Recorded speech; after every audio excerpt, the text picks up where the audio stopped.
Hello, and welcome to today's episode. I'm going to be your host, The Irrelevant Nerd. Today, we're going to be reviewing Invincible Seasons 1 through 3. Now, if you have not seen Invincible, there are going to be spoilers about each season that I'm talking through. I know that the newest one came out just a few months ago, and so not everybody's had a chance to see it. So, spoiler warning, if you have not seen it, I strongly recommend that you check the entire show out if you have not. But let's go ahead and get started with Season 1. For me, this is the best season of the whole show. The introduction of the world is so fun. It's immediately, you can feel how populated it is with all these heroes and villains. It's colorful, it's vibrant, the animation looks fantastic. It seems like a very comic booky world, which I just love, and the atmosphere of the first season of Mark's journey, kind of discovering his powers and his relationship with Amber and him joining the team and, going on his little adventures, getting caught up with like Titan and Machine Head and Battle Beast are all really fun. And then you have this kind of mystery around Omni-Man and why did he kill the Guardians of the Globe at the beginning of, or the end of the first episode, which I remember the very first time I watched the first episode and just being blown away. Like, I was enjoying it, like very much just, having a good time and being like, oh yeah, I'll probably check out the rest. And then you get to that finale and I like immediately needed to keep watching the rest. And I ended up binging the entire season in one day because they released them all, or released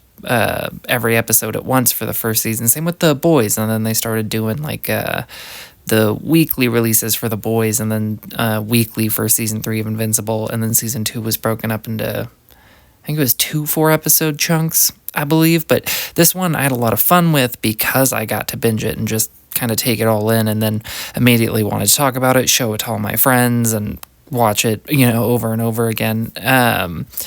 But yeah, this mystery really kind of drives the overarching story of the season forward. And I don't know, you see characters kind of picking up little things, discovering little things. They give you little bits of information, but they don't really reveal a whole ton. So you're kind of left in the dark as a viewer to sort of figure it out with these characters. And like, there really are fantastic characters in this show, like even outside of Invincible and Omni-Man, like our two kind of main characters of the first season. You have Cecil, Donald, both from the GDA, both fantastic. Debbie is great. I love her so much.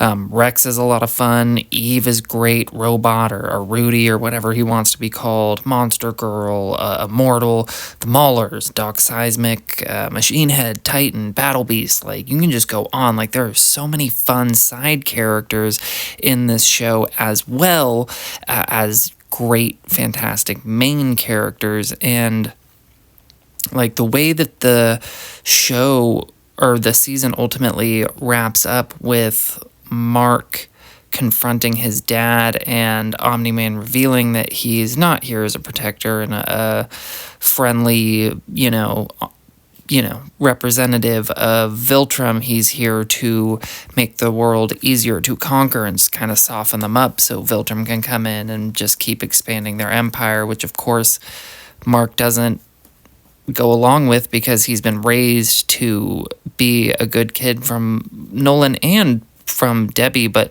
like, Nolan for the most part seems like a pretty good dad to Mark, other than the very end of this season and some of the shit he does in this season as well, like during training and like kind of hitting him too hard and that type of shit and being a little hard on him.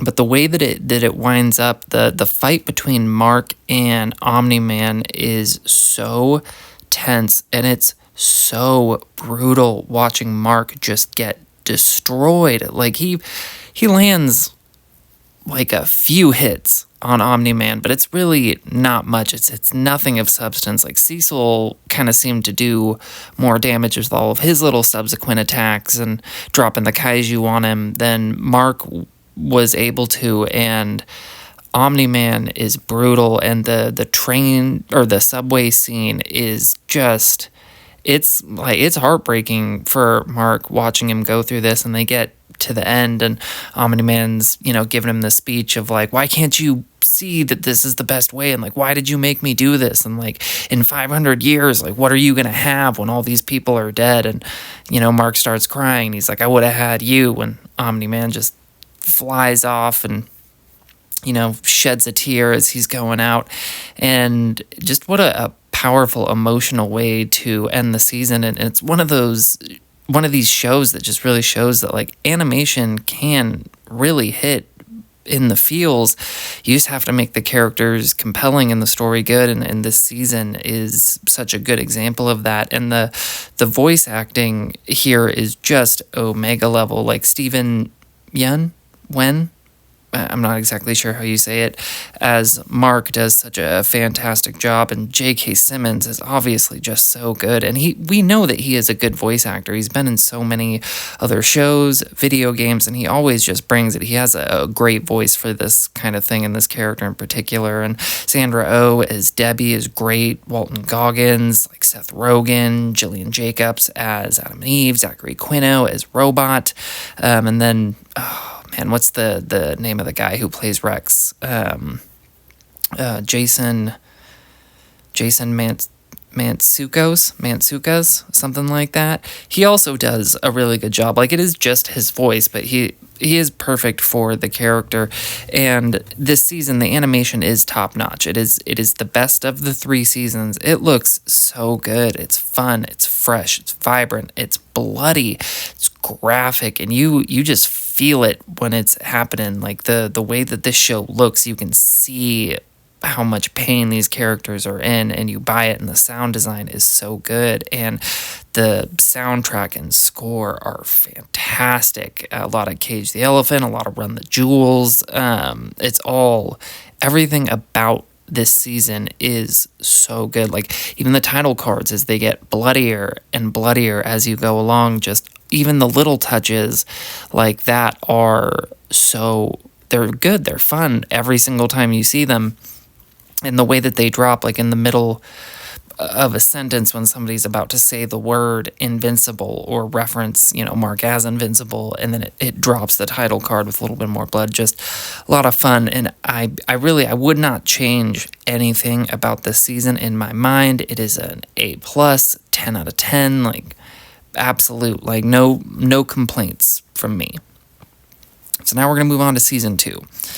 Season 2 is unfortunately the worst season, but I don't think it's bad by any stretch of the imagination, and I do think some people overblow some of the issues of this season, but there is a lot to like here. I mean, you have the introduction of the multiverse, and you have you learn more about this galaxy-wide conflict through Alan and Nolan being taken by the Viltrumites, kind of near the middle of the season there, and it does a good job of continuing to expand and build the world. And you're looking at the fallout from the Invincible and Omni-Man fight, and you kind of see how the characters are reacting and like internally about their roles, and how like the people they love have been affected. And like you get more time with Eve, which I think is great. I mean, her parents are shit. Like, they're the fucking worst. I hate whenever they are on the screen. Like, her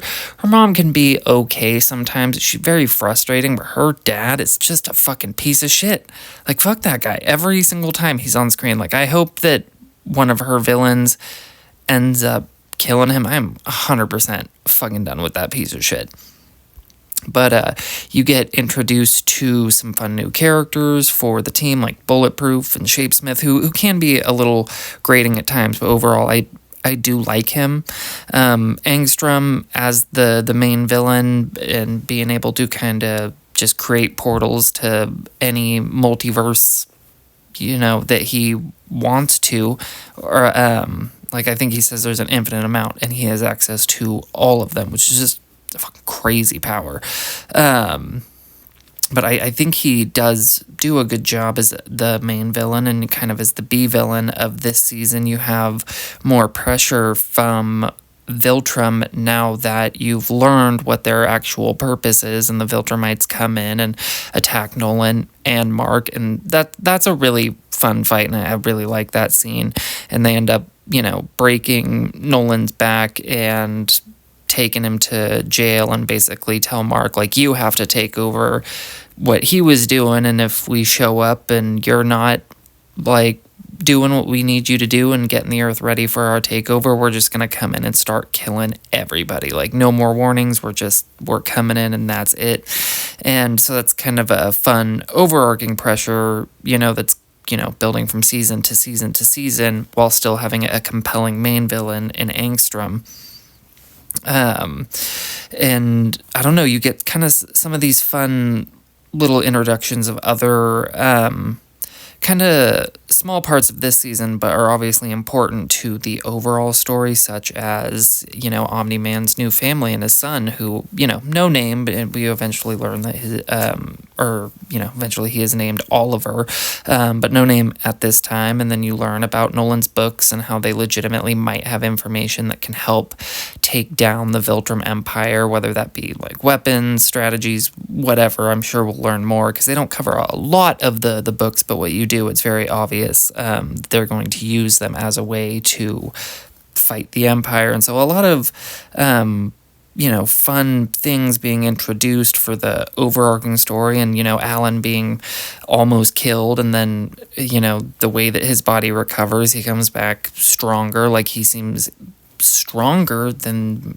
an average Viltrumite at this point. He seems able to fight them no problem. Like, he could, still die, multiple of them, or I'm sure if, the generals or the lieutenants or however they're ranked, could still take him, but he is much, much stronger, and you learn that his mentor in this, like, coalition that's going against the Viltrumites is an ex-Viltrumite who has been rebelling against the Viltrum Empire, and he's the only one. What was his name? Like, Thaddeus?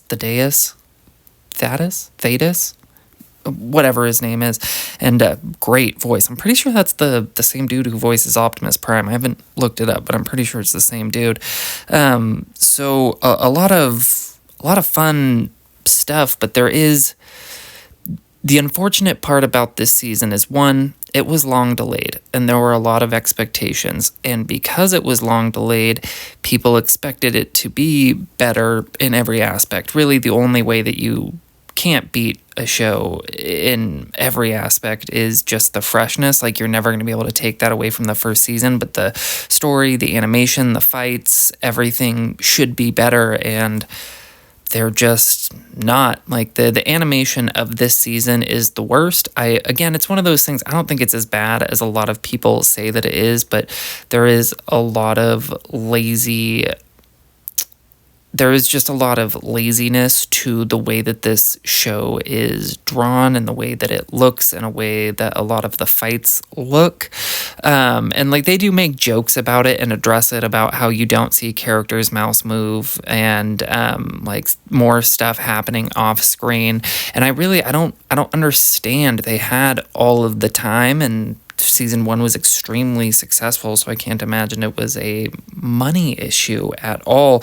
But but it's not as bad as other people have made it out to be, but it is noticeably worse. And the way that the season ends, also, the show feels incredibly rushed. Or not the show, this season feels incredibly rushed in parts. The pacing is all over the place, and there's a lot of things that happen that I don't feel hit the way that they should. Like, when Mark and Amber break up, like, it is sad, but I don't know. There's something about the moment that...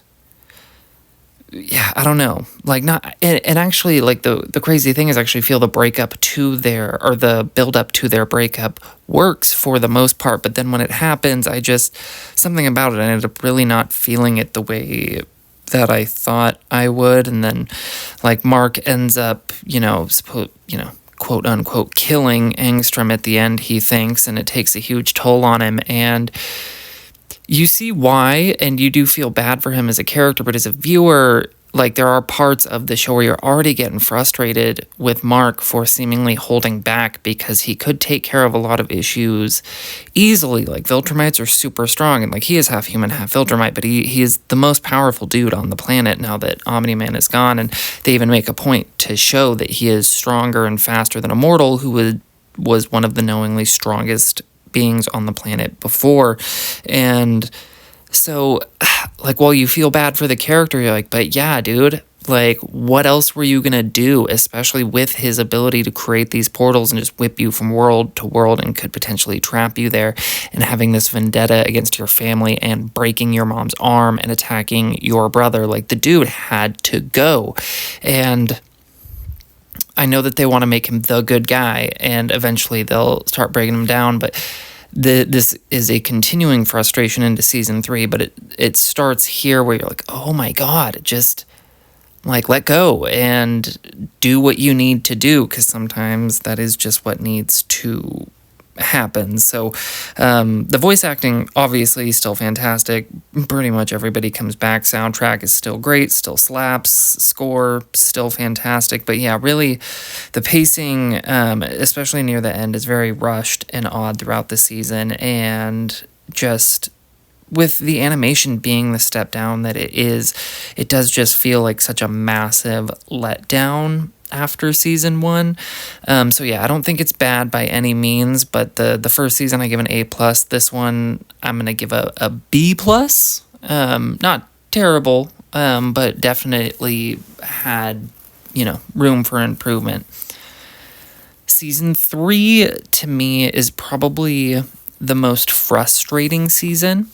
I do like it more than season 2. I think there are a lot of things to like in season 2 but there are a lot of things in season 3 that I think are some of the best that we've gotten in the show that feel fresh and fun. Like, even the simple things in the beginning, like Mark training and getting stronger, the montaging and the fights that he's in, and him, like, trying to initially avoid Eve and being nervous around her because it's revealed that from the other multiverse Eve that she does have feelings for him, and he's always kind of had this, crush on her.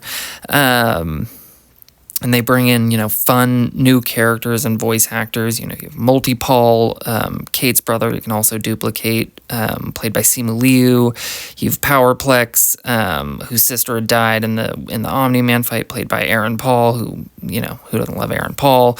You have Conquest introduced in this season, played by Jeffrey Dean Morgan, who's always, fun in pretty much everything that he shows up in. And yeah, just a lot of fun new characters. Mr. Liu, you have Oliver this season, who, obviously you met him last season, but he's grown this season. He's an actual character. He's not just a, infant. And I don't know, he brings a fun new angle to it for Mark. And, the animation in this season is better than season 2. It's still not quite as strong as season 1. There's a few small moments where you can see it, but I feel this season, the issues, they're nitpicky. For the most part, you just don't notice them if you are kind of just focusing on the overall picture on the screen and what's going on with the characters, and not, focusing on one corner where it blurs a little weird.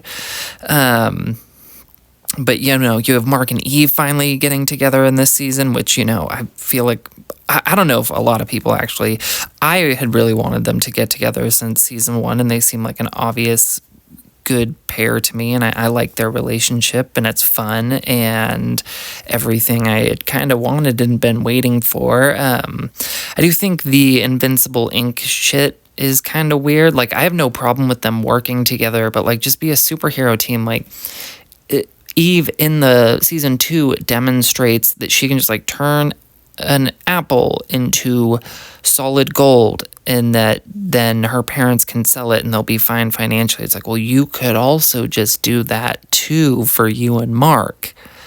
Like, so I think it's weird. Like, I have no problem with them working together. I just think it's weird that their motivation is to do it for money when Eve's powers essentially just kind of negate the need for money.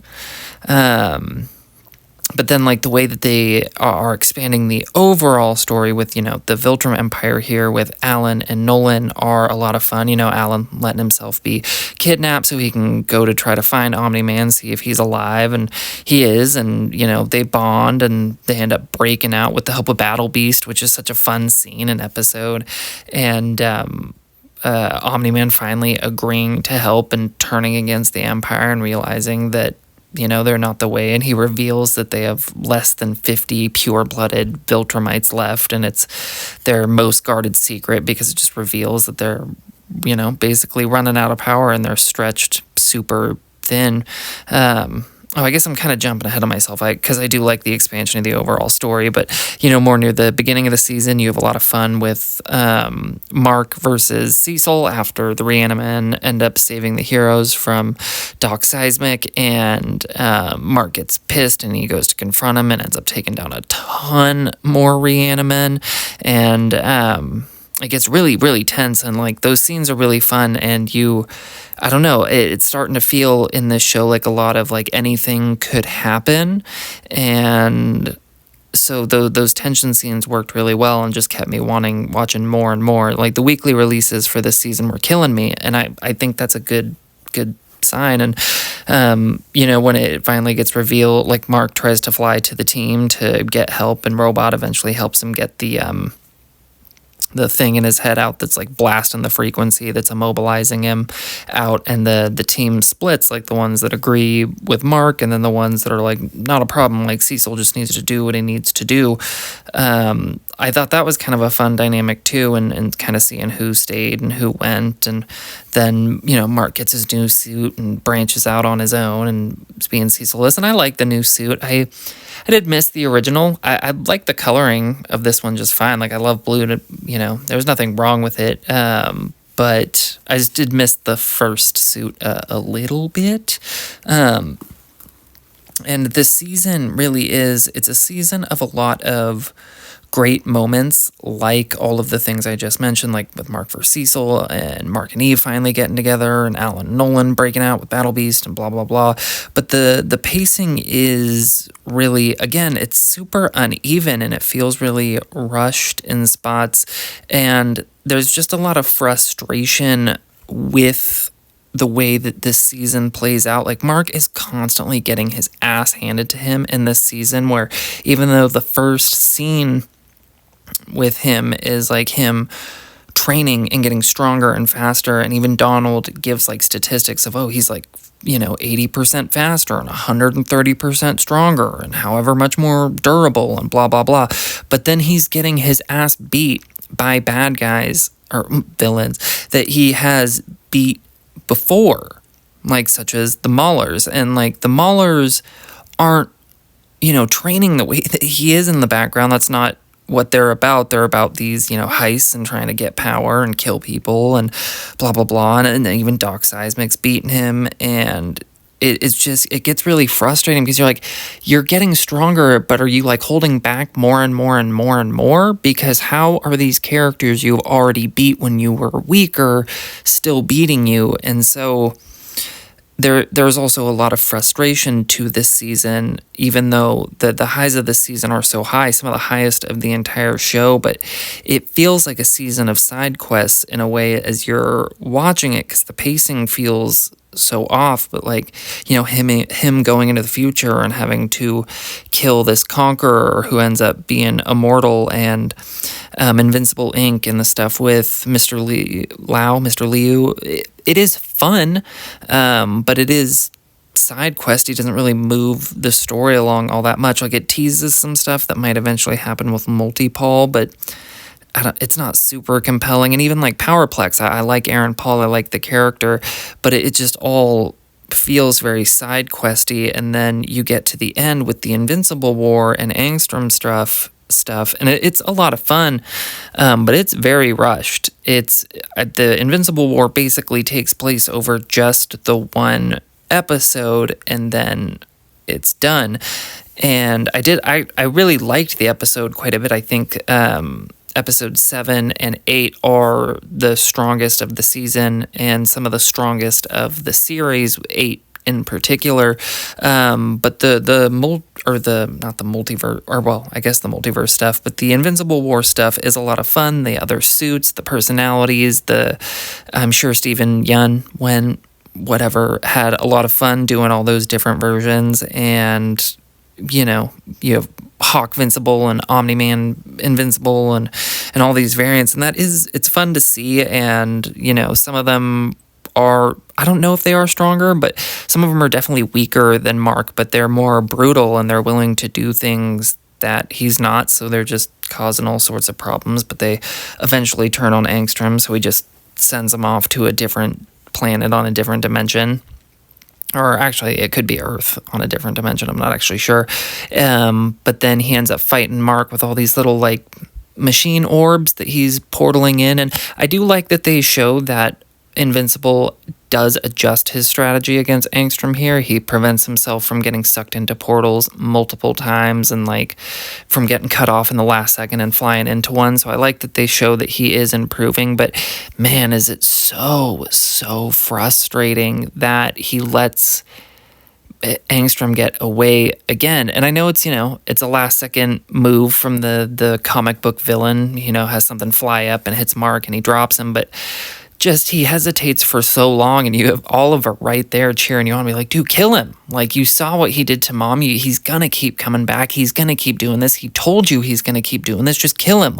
Do it. What are you waiting for? And he just waits, and sure enough, he gets away. So it is a genuinely frustrating moment where you're looking at Mark and you're like, come on, just do it. But you get to the end of this conflict, the Invincible War, and he's going out and he's trying to help rebuild, and Powerplex is yelling at him and getting pissed off and trying to attack him and whatever. And then out of nowhere, Conquest shows up, like an envoy of the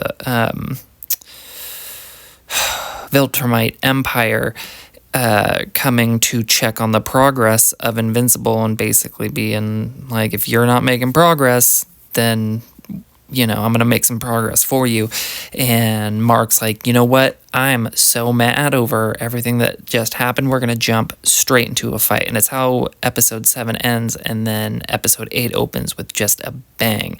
And his fight with Conquest, it is so good. It is easily the best of the show since the Omni-Man versus Mark fight. It might even be a little better. I'm not sure. I'd have to go back and rewatch them both.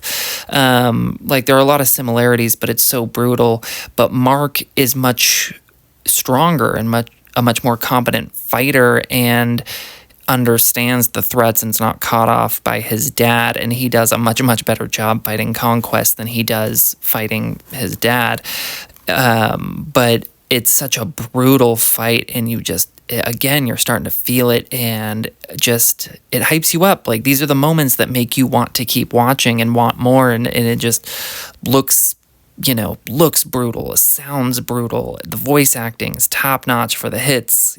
I'm sure that's not an unawkward thing to do in the recording studio, but all of them do such a good job. And you have Eve showing up, and she gets all of her cool moments, and they do a really good job of showing how powerful she could really be, when she's making the air dense so Conquest can't fly at her, but it exhausts her. And I like that her powers exhaust her, because I think that's how it should be. It's like using your muscles. You start to get tired over time, but really shows how powerful she could be even without those mental blockers.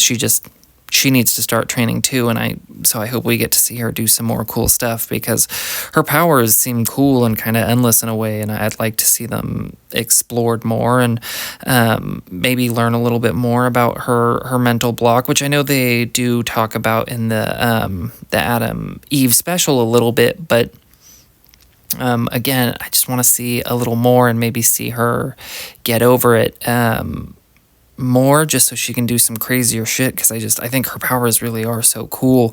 But then she dies, and it is one of those things where it's not directly just frustrating with this season, but it's just another frustrating thing you start to notice in this season is that a lot of characters die and just don't stay dead. Like you have Duplicate, which she ends up coming back a few episodes after you think she dies, or it's revealed that she's alive a few episodes after she died. You have Ray coming back after you think she died. Eve coming back to everything she died. Here you have Rex, who does die in this season, but you think he dies once before when he gets shot in the head, because logically that would kill most beings. I appreciate Rex's death in this season. I think it's probably maybe one of the saddest moments of the whole show. And I don't know the name of the song, but I know it's done by Billie Eilish.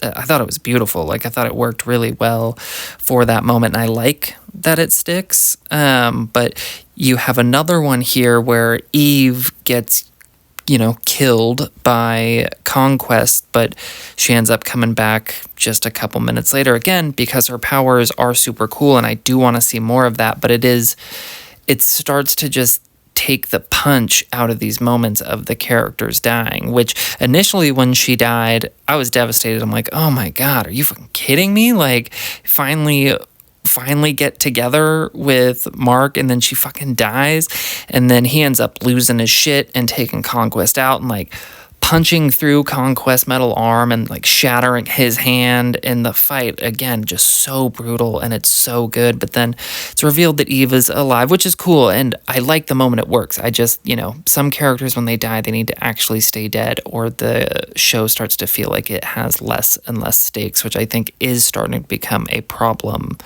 with this show, with like Mark just constantly losing but always coming back. Like, he needs to be challenged in a different way. But anyways, I just thought this was just a strong way to end the season. And then the last half of the episode, it sets up a lot of fun stuff in the future, like with the Sequid army being on Earth. I want to see where that's going. And Angstrom, it is frustrating that he didn't die, but the potential for his character to bring other cool shit back in, I like. So I hope we get to see some more stuff. And, Battle Beast being found floating through space after he escapes. I'm down for more Battle Beast anything, really.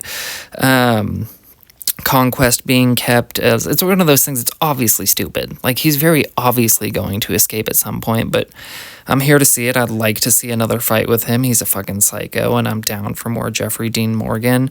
Mark finally stating that he's willing to kill. I want to see him follow through, and how that might change the dynamic of the show, and how his friends and loved ones and maybe even the public perceives him, especially because they all know who his dad is, seemingly.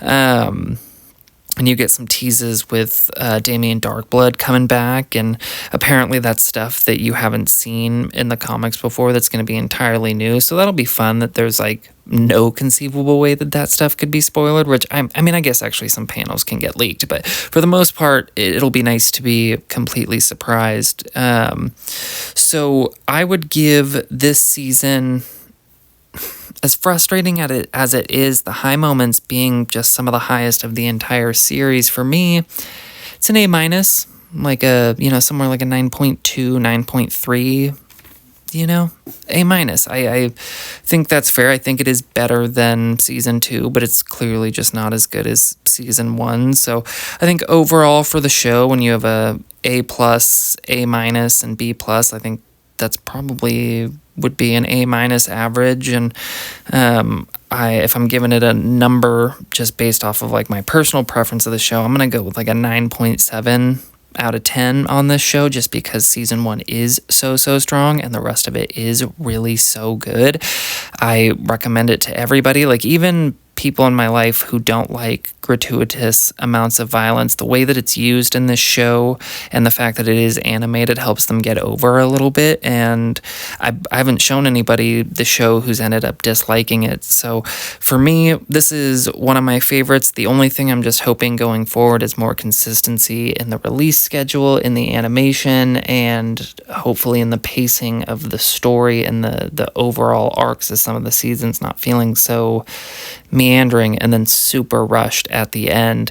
I have not read the Invincible comic yet. I would really like to. I had initially thought about waiting for the rest of the show to come out before I did it, so I could be surprised. But I want to consume this comic. It seems so good, and I've heard nothing but good things. So it is on my list. I just have a few other ones that I need to finish. Like I'm currently reading the DC Compact Court of Owls, and then after that I want to read the Three Jokers, and then I'll probably start reading Invincible after that, and then I'll maybe do a review of the comic. But for the show, I love it. It's one of my absolute favorite ones airing, and it has the potential to be one of my favorite of all time if it keeps going with this type of quality and storytelling through however many seasons they end up doing. I've heard somewhere like between 6 and 8. I feel like I've heard that, and it seems like, they're sticking close to the source material from what I've heard, but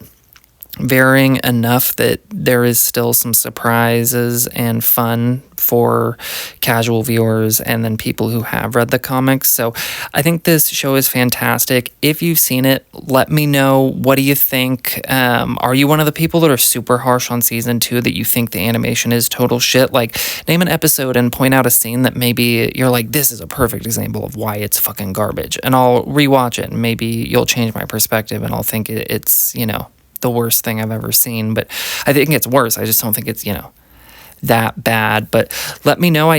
Some of my friends do like season 3 more than season 1. So let me know. Do you like season 3 more than season 1? For me, it's season 1, season 3, season 2. How would you rank them? How would you order them? Put them down below. I'd love to see it. And hopefully I'll catch you guys in the next one.